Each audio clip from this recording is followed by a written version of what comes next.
And welcome to another jam-packed episode of My Favorite Conservative. I am Edward. And I'm Andrea, but I'm not conservative. You're not?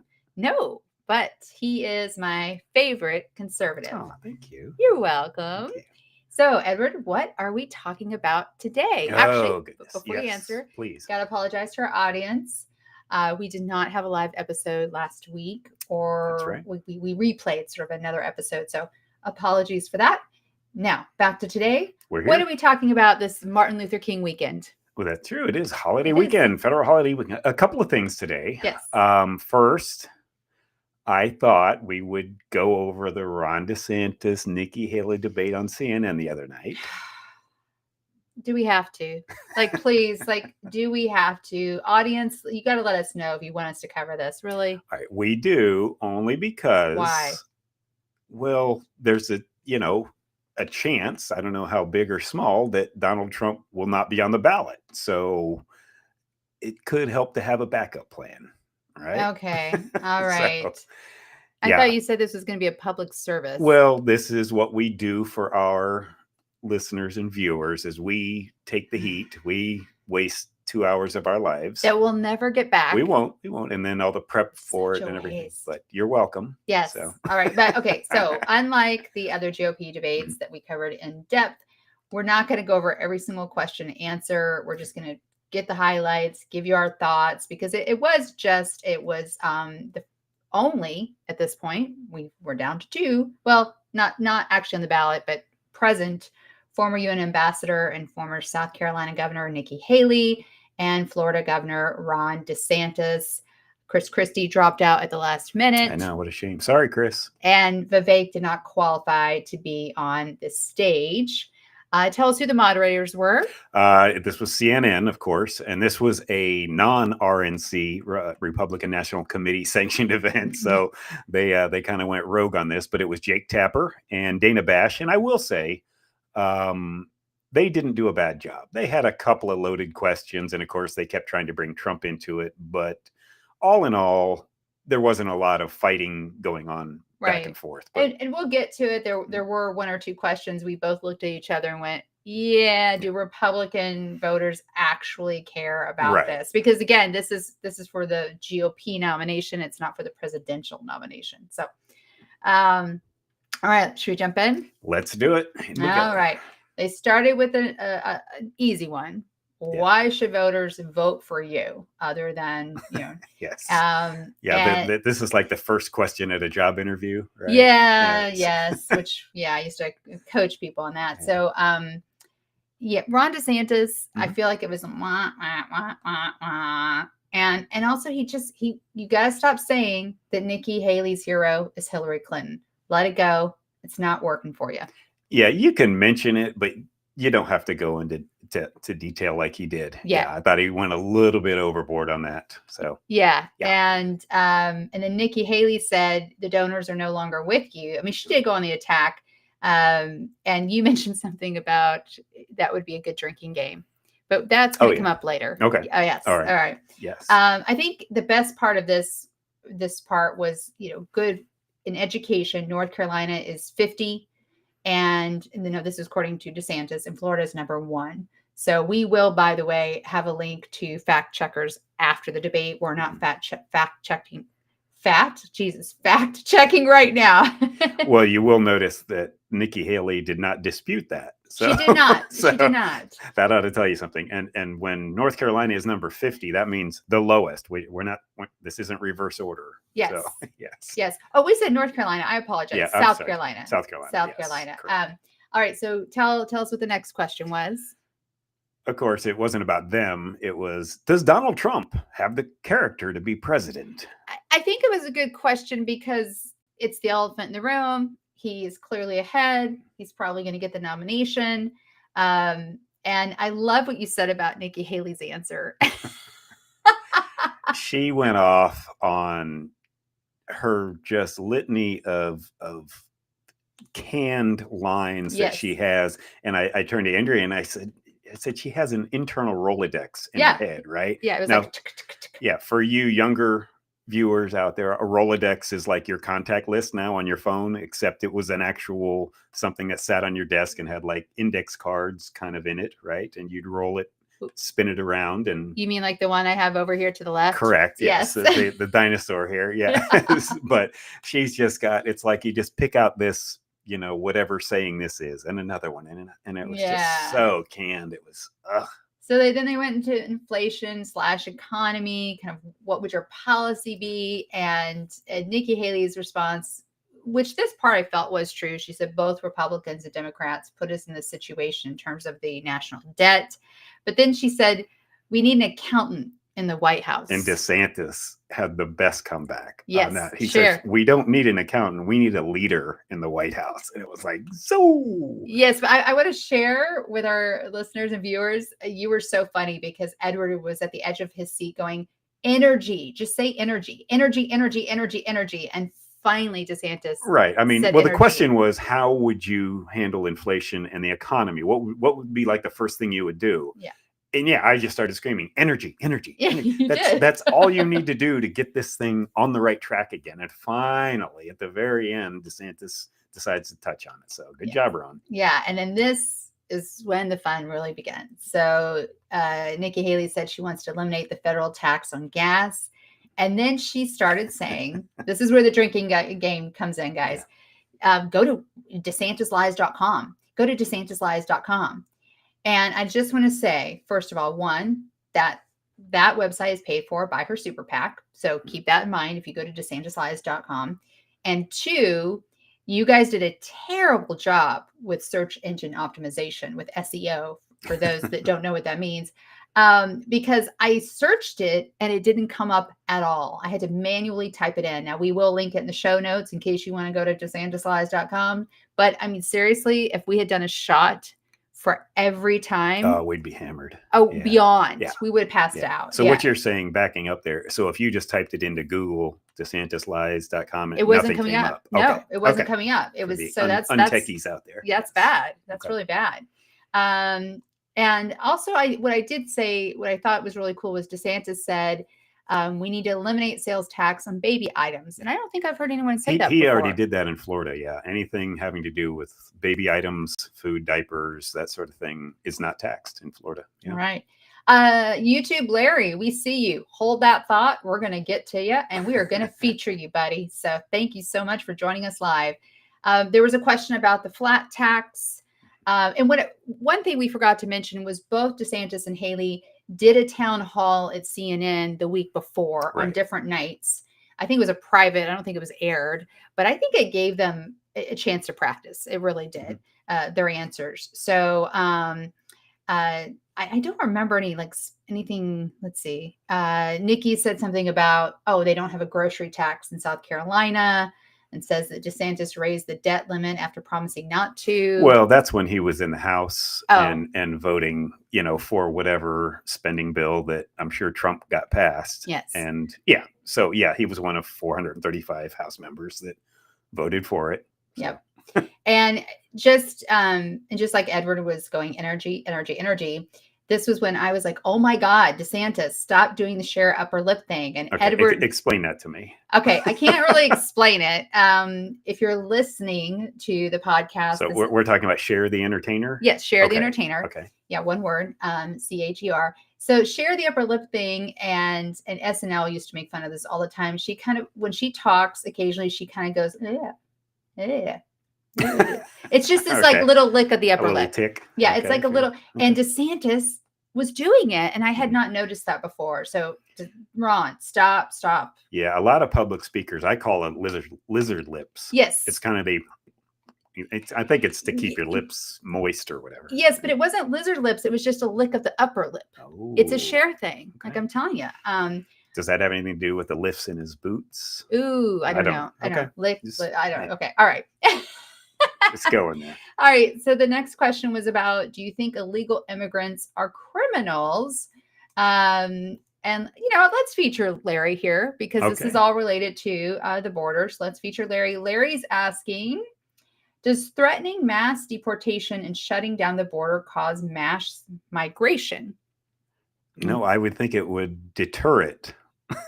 Okay. If you're actually shutting down the border and getting rid of the people who are here illegally, I don't see how in the world that would cause mass migration. All right. Thank you so much, Larry. Keep it coming. When asked that question, Haley said she had passed E-Verify and that Ron didn't do it for 5 years.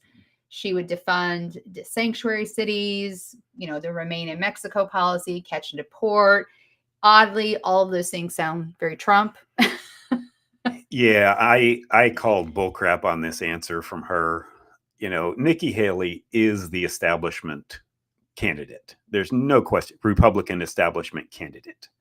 And like a Jeb Bush. Yeah. Okay. And for her to say how hard she'll come down on the border, no.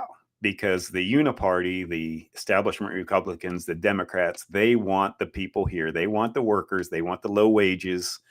I don't believe for a second Nikki Haley would do what she said she was going to do. Do you believe DeSantis when he said that he would give zero amnesty? Do you really think he would do that? Yeah, I think this has to have a massive, massive effort to get all these people their court dates and get them the hell out, because most of them don't qualify for refugee status. That's true. Yeah. That's true.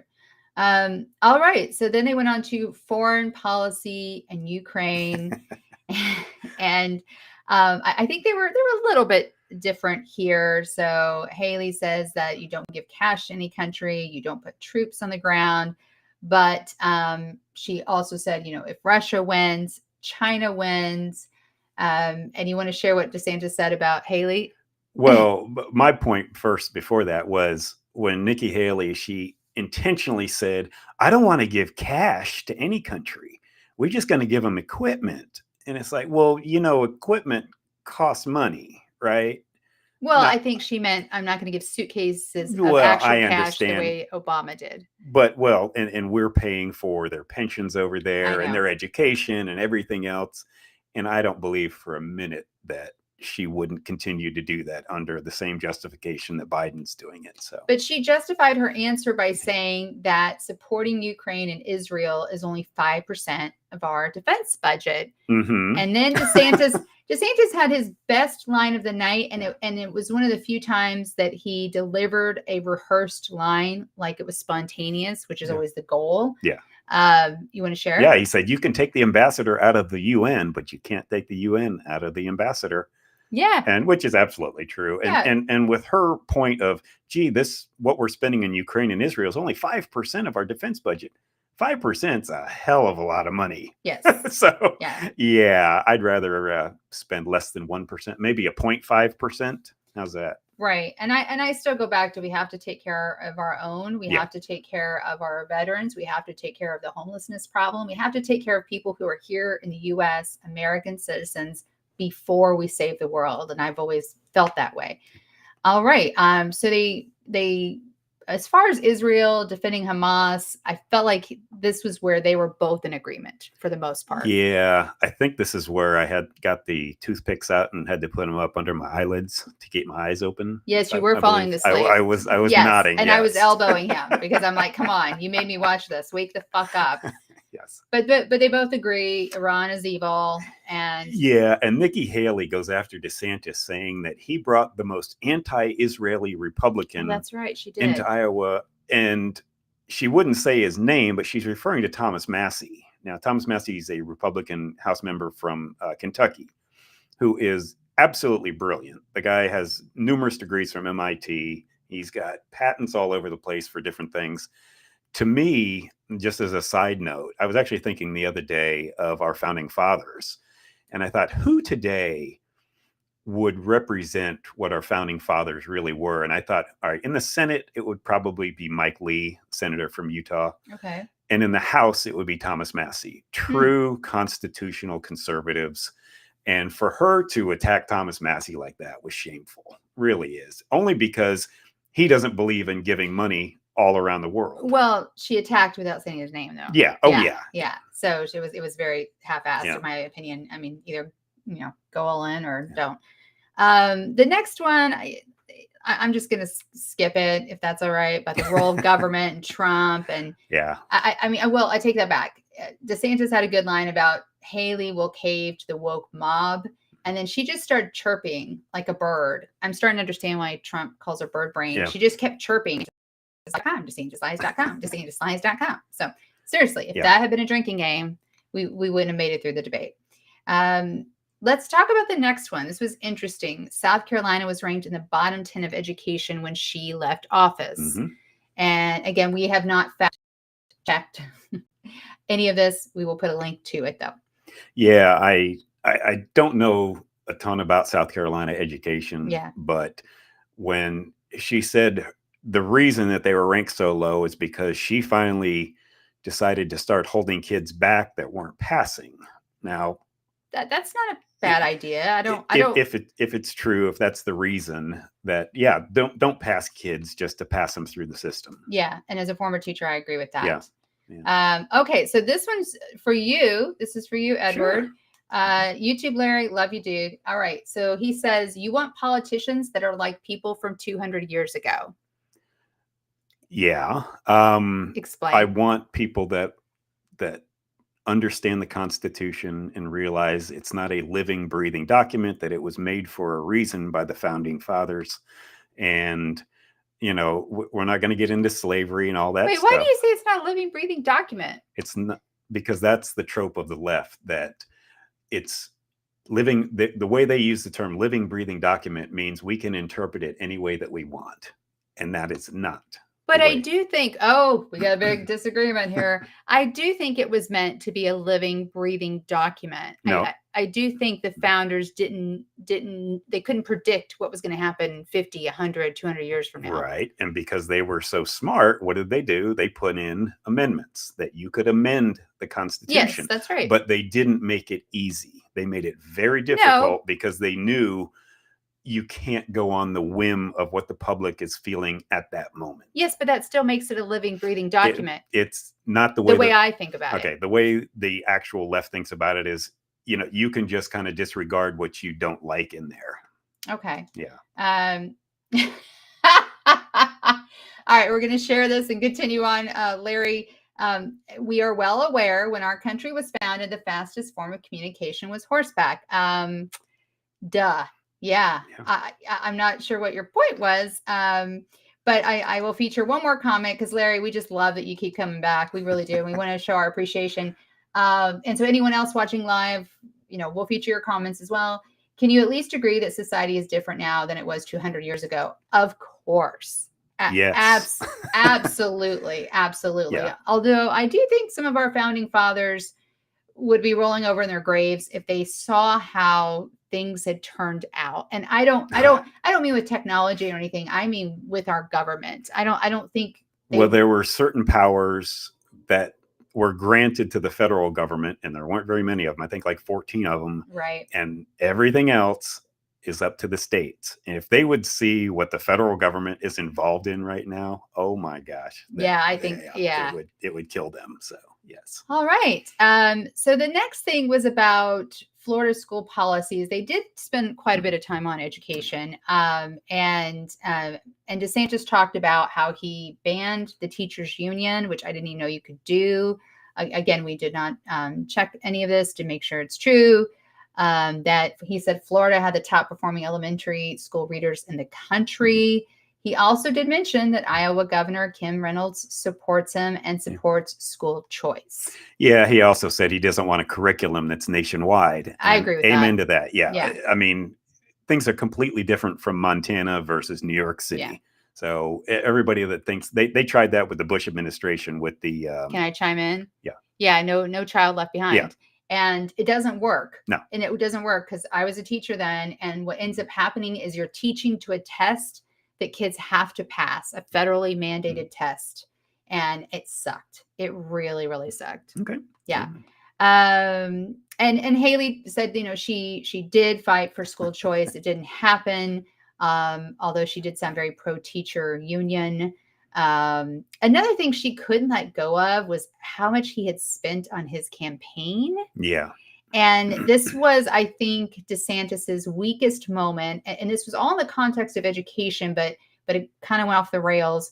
And she was hammering him. And I have to say, he looked defeated.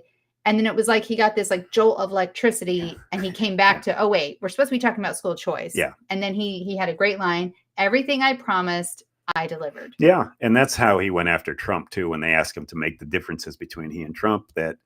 And I give DeSantis credit. I am a supporter of DeSantis. I think he would be the best leader and the best future leader for our country. But he did deliver in Florida, and he promised a lot of things, and he delivered it. Yes.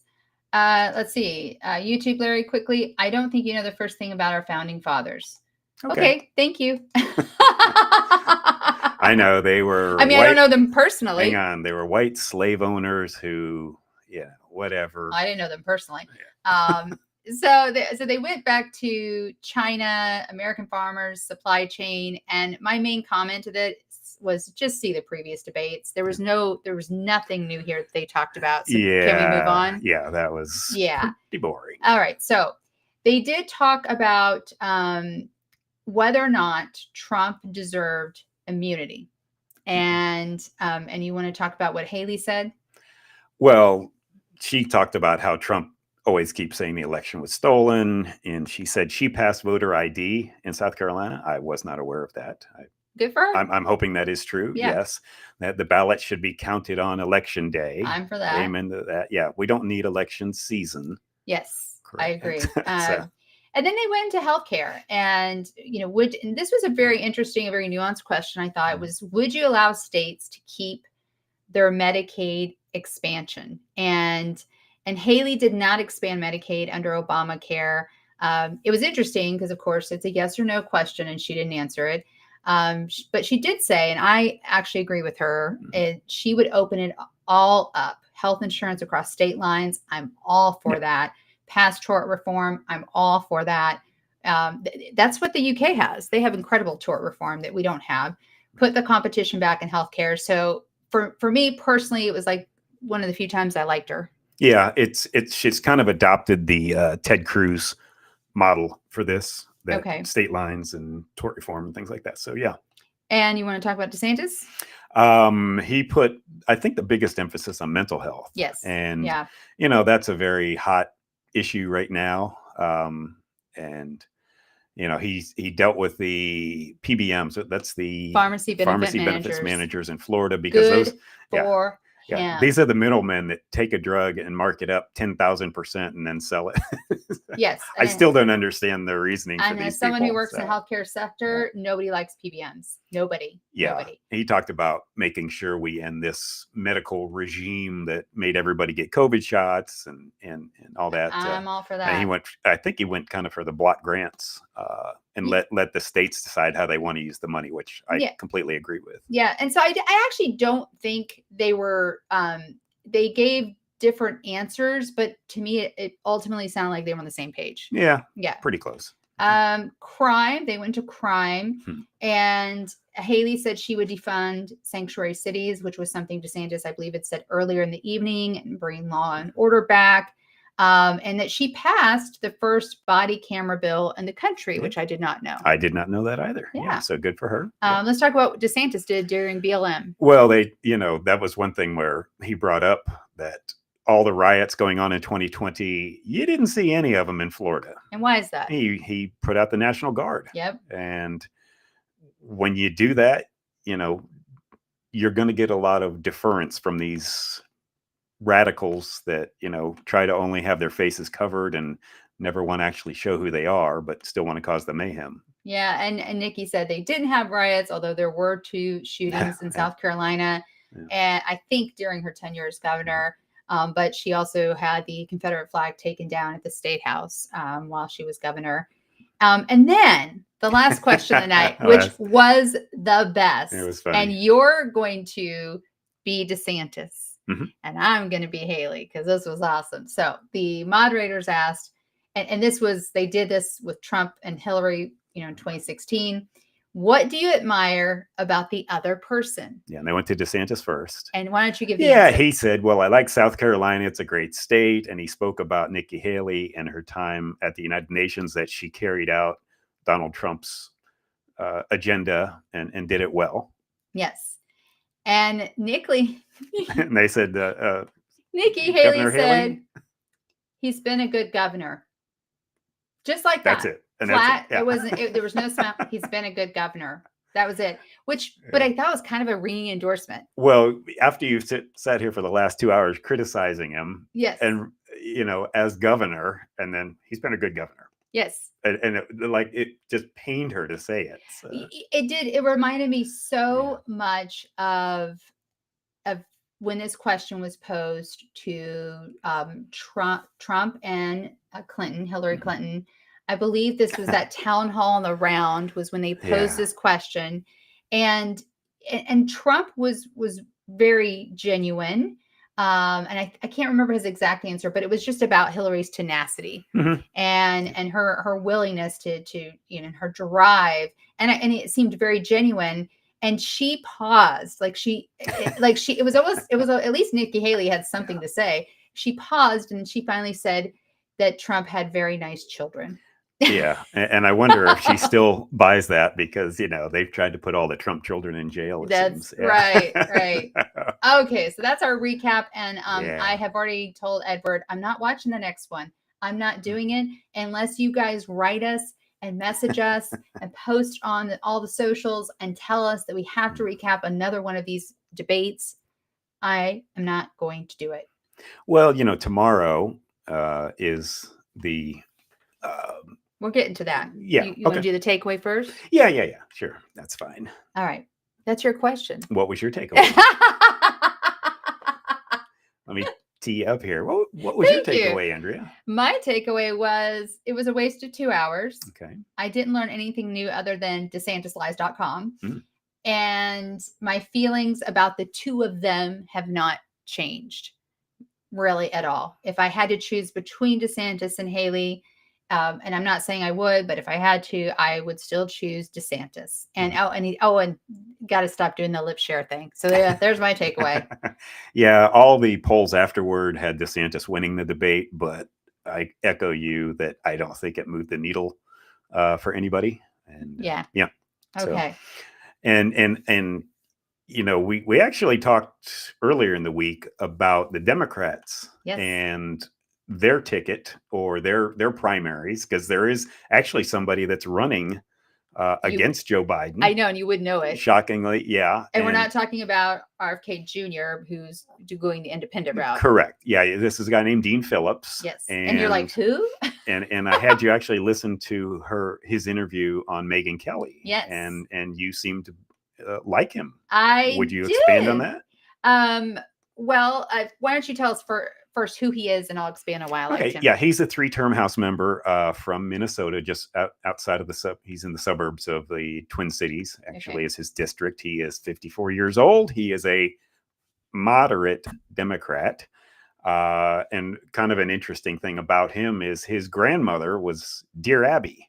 You know what's crazy is I know Dear Abby's daughter, who became the new Dear Abby. Oh, that's right. So yeah, so I know his mother. Yeah. Yes. Yeah, he has a great life story. I don't know if you want me to talk about it. You talk about it. No, just talk about it. And I'll talk about it. His father was actually killed in Vietnam when he was 6 months old. His mother remarried into a very well-to-do family in the Minneapolis area, and when he went to Brown University, bastion of conservatorship there. Yes. Okay, continue. But he ended up taking over his family's distillery business, which is alcohol and whatnot, right? Yeah. And I think his net worth is just north of $100 million. So, and we'll put a link in the show notes to that Megyn Kelly interview and the timestamp, because it was about halfway through. But what do you like about him? I liked him because I finally felt like there was a Democrat that I could relate to again. I finally felt like this guy is reasonable. He's normal. He is left of center.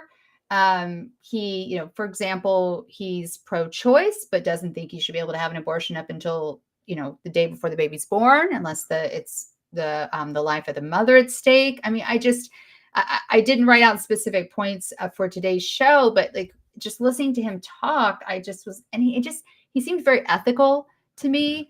But just, he also seemed America first. Yeah. Like Steve. What he talked about, he talked about having a cabinet like Lincoln, which was the having adversaries in your cabinet. And it all sounds great. In today's world, I don't think that works. I think he's a bit of a dreamer, and that's fine. And I just love he's willing to take on the Democratic establishment. I loved it because you remember that interview, they did talk about, look what happened to Tulsi Gabbard. And you know how much I love Tulsi. Yeah. Yeah. He's going to be on the same track as Tulsi, unfortunately. Yes, he will. Yeah. But no, he seemed like a genuine person. He's got a lot of money, really doesn't need to be doing what he's doing, but he thinks his public service is needed. So good for him. So Dean, if you want to come on this show, we were planning to have guests in the future. You let us know. We would love to have you, stream you live. We'll do it, man. You were so fascinating. So, all right. So we do have the Iowa caucus. Yes. Tomorrow on a holiday. Today, depending on when you're watching this. That's right. Yeah. Or watching or listening. Yep. And so we decided to do some predictions. All right. And we have a slight difference. Okay. All right. Shall I go first? Please do. All right. No surprise. I believe Trump will be number one. I don't think that Nikki Haley put a lot of boots on the ground in Iowa, despite what the polls say. So I think she's going to be number 4. Number 4. Ooh. Yes. Okay. So, and maybe this might be a little more less prediction and more wishful thinking on my part. So here's what I predict. Number 1, Trump. Number 2, Vivek. Number 3, DeSantis. Number 4, Haley. So Trump, Ramaswamy, I should use their last names right, DeSantis, and Haley. And the reason I say that is because I've been paying close attention to Vivek on Rumble. Mm-hmm. And he seems to be doing a good job of getting the very young voter out there and connecting with them. And it is a caucus, which is a little bit different than a typical primary.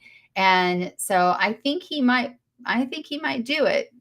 Well, you've also got really bad weather. Yes. I mean, incredibly cold temperatures. Yes. And is someone over the age of 50 going to go out in those temperatures? That's one of those things that Iowans are kind of used to it. That's true.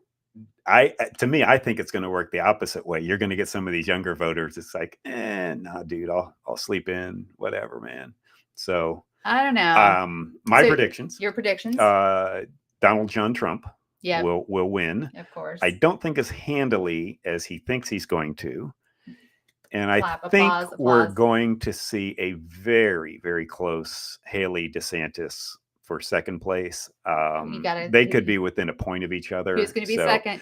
I think DeSantis will come in second. He's visited all 99 counties. He's had he's put everything into Iowa. Which is good and bad. Yeah. It's one of those things. If he doesn't do really well, he needs to get out. If he does, he needs to solidify. Okay, you just said really well. What if he only comes in second by 1 point over Haley? Does he stay in? Depends what the number is. Okay. Because if, Trump doesn't have a huge lead on him and maybe it's only 10 or 12 points, then you stay in. Okay. Yeah. All right. But he doesn't have hardly any ground game in New Hampshire, which is coming up. So yes, which we'll talk about. Correct. In our next show. All right. So for my favorite segment, This Week in Whoa. Let's do it from our friends at Business Insider. This is a good one here. Andrea got a good chuckle out of this here. I did. Headline: Some Gen Z job seekers are beginning to bring mom and dad to interviews, and it's turning off employers, new survey finds. Hard to believe bringing your mom or dad would say, son or young lady, perhaps you're not ready to be out in the world. If my child asked me to join them for an interview, I would say clearly you are not ready to have a job. I mean, I went to my first job official job interview by myself. I couldn't drive. I didn't have a license yet. My mother dropped my butt off and I did it myself. And whether they're talking about mom out in the waiting room or something, Still. and you don't get the job and you're going to say, oh, I'm going to tell my mom and she's going to come set you straight. And yes. Well, I got to read this next part because this is so sad. And I do think this is a direct result of technology, specifically social media. More than half of employers said that young recruits struggle to make eye contact during the interview. And this is fascinating to me as a former career coach. This is something I used to work on. And typically the clients I had that struggled to make eye contact, it was just because they were shy, things like that. But this doesn't sound like this is across the board. And then 50% said they asked for unreasonable compensation. So this entitlement culture of Gen Z. Yes. And almost half the employers said a young job candidate showed up in inappropriate attire. Now, here's my caveat. Mm-hmm. You're a parent. Let's say your kids are grown, but let's say you were going with them to a job interview. Would you let them walk out the door in inappropriate attire? I would not. Yeah. I would not. But let's recap. Okay. So we've got these employers saying that they're bringing a parent with them. They won't make eye contact. They want way more money than the job actually pays. Yep. And they don't wear appropriate clothing. Oh, yes. And what's interesting farther on in the story that I don't have here with us is a lot of employers now are looking for a little bit older employees, people that have been in the workforce a little bit. And of course. These kids are sabotaging their futures, unfortunately. And, this is social media, right? Where nobody really talks face to face anymore. Yeah. And it's an art. It really is. It's not a science. It's an art. You have to learn how to talk to people. I worked really hard with my clients. And one of the most difficult things for my clients was nailing that job interview. Yeah. You made me think of something else. So when I was a career coach, I sometimes had parents contact me and wanted to enroll their adult children in my course. Now, and this was not cheap, right? And this was a significant investment. And I always did the same thing every time to the parents. I'm fine if you want to pay for this for your adult children. And we're talking about kids in their 20s. And these weren't even Gen Z. This would have been really young millennials. I said, I'm fine if you want to pay for it. That's great. And I said, but I'll be working directly with your adult child. So that child needs to pick up the phone and make an appointment with me first so I can assess whether or not they're a good candidate for my program, because I was very picky because it was a significant investment. It was a lot of time, a lot of work. And also I did something totally unheard of at the time. I offered a money back guarantee. And I was able to do that because I was really picky about my clients. Not one adult child ever called me, ever. And I had like one parent in particular, one dad, he was practically begging me to take on his kid. And I said, no, she has to pick up the phone and call me because that tells me she wants to move forward. You can't do this for her. You can pay for it, but you can't do the work for her. Yeah. So depressing. Somebody has to actually want to do this. Yeah. And if your mom or dad is the impetus behind it, good luck with your life. Yeah. Anything else, Edward, before we wrap it up? Oh, goodness. No, that was too much. Too much DeSantis, Haley. See, I'm not doing it again. Okay. Thank you so much for joining us today. Also, thank you for joining us live, Larry. And please follow us on all the social media platforms.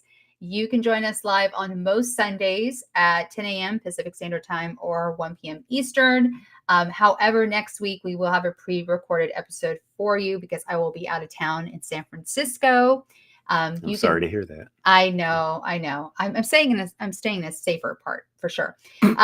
We stream live on YouTube, as Larry knows, Rumble, LinkedIn, X, and Facebook. Please be sure to rate, review, and subscribe to our podcast, available wherever you're listening right now. The podcast always drops the next day on Monday. So if you're listening to the podcast, happy Martin Luther King Jr. Day. And soon you will be able to support our show by joining our locals community. I'm still figuring it out. But all else fails, just go to myfavoriteconservative.show. That's myfavoriteconservative.show. myfavoriteconservative.show. Thanks, everyone. Thanks. Bye, Larry.